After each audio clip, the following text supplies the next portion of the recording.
productivity, yields, performance. Interestingly, when we bought a business, that was a Cognos business. It was the Cognos acrylates business, UV acrylates business.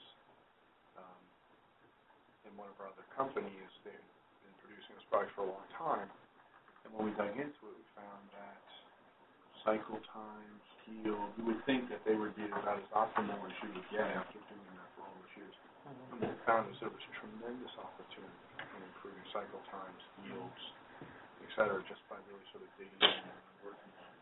But how much work and how deep have you gotten there with regard to what you think is best for productivity yields in these type of processes? I guess given the range of product families, we are, although we've been doing it for a lot of years, we're always trying to improve, working on that all the time across the families. So we're constantly looking at cycle times against standards. So each product we have standard time, comparing actual times against standard, our right first times against target, and our reactor utilisation to minimise our downtime for unplanned maintenance. So it's reviewing those KPIs regularly, working with Steve and the business team closely on looking at those every quarter, and we've got some initiatives to improve those really across the board. So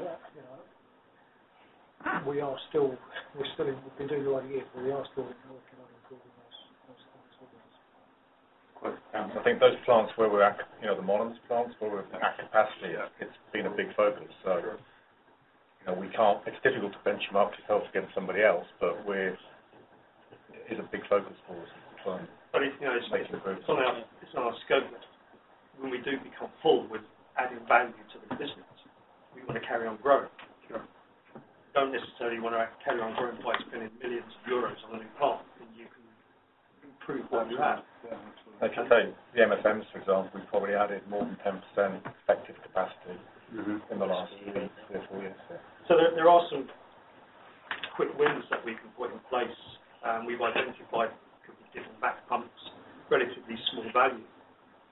We get round to them at some point soon. Right.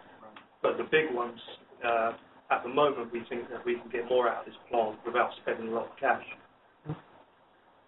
It needs time and effort to focus and tweak and improve and monitor the performance of the plant. Which you do, and you want to talk about that, so you regularly sit down as a business team. Yeah, we're aware of what batch times, I'm aware of what standards we have, I'm aware of how we're performing, etc. We look at anything that's sticking out, so look, where do we have problems, where do we need to focus on. Yield has not typically been a massive issue. No, that's pretty consistent, and the only thing that varies there is whether we're doing a wet utilisation, in which case there's very little loss, or a main treatment, in which case you're losing the filter coat. It's been more around cycle times and... Anything where you've got transfers from one tank to the other, you're going to get losses and also filter coat generation, etc. through treatment processes. And then the big thing is always focusing on avoiding any cross-contamination. Yeah, so the planning guys are pretty good at following routines, making sure we don't follow a product which we know is going to contaminate. If it's going to be, some of our foam controls are very sensitive, so you don't want to follow an insoluble pack. It's got to follow a water soluble. So we know that. It's just this product knowledge. What's generally been the net of your variances then? They've been positive, negative, similar? Tags are generally just slightly favourable. Yeah. It's not much in it. We look at those every month. Yeah. We review the ones that look out of whack closely, trying to figure out what's been the issue. But generally, it's pretty low.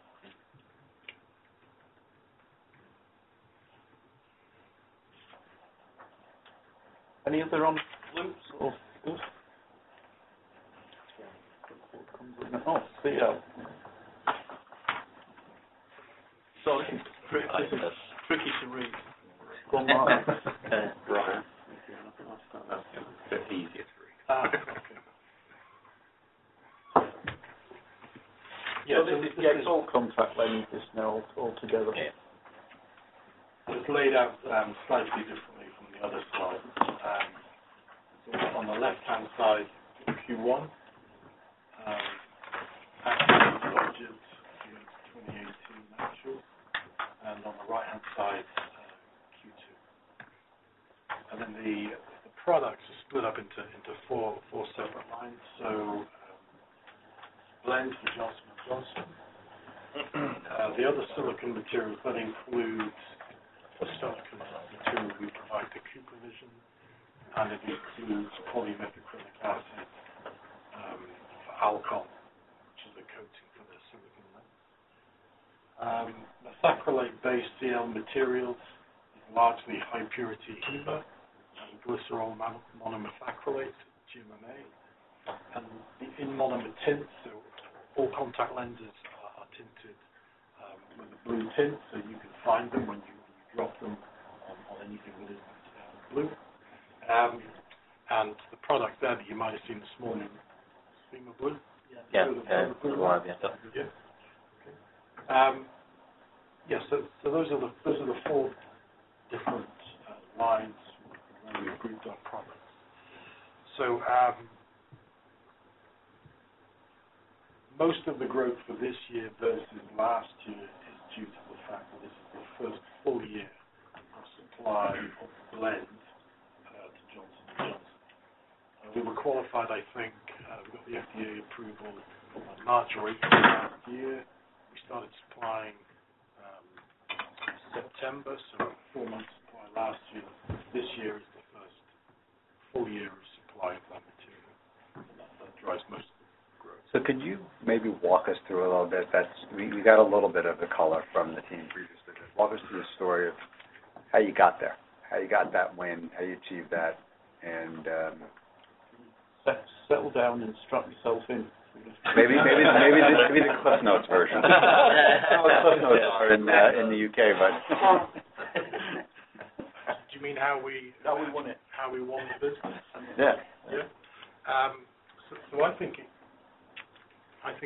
and specifically the Johnson & Johnson. Yeah. So my recollection is we contacted them, or Simon went out to see them, maybe 2008, maybe 2009, for an initial visit, and then my recollection is I got a phone call in 2009 here from a key purchasing guy, and he was interested that particular day in us supplying HEMA and the blend for their non-silicon lens, right, the AccuView Moist. So they knew we made contact lens grade HEMA. And that first call was all about our proximity to Limerick, because more than half of their lenses are made in Limerick, the other less than half are made in the US, and they were looking for a European supplier. They knew we supplied the contact lens industry.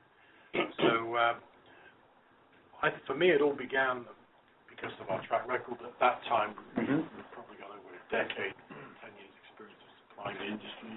Maybe it had something to do with Simon going over, explaining our capabilities, but it was all about the location, proximity to Limerick. A week later, it appeared to all be about silicon.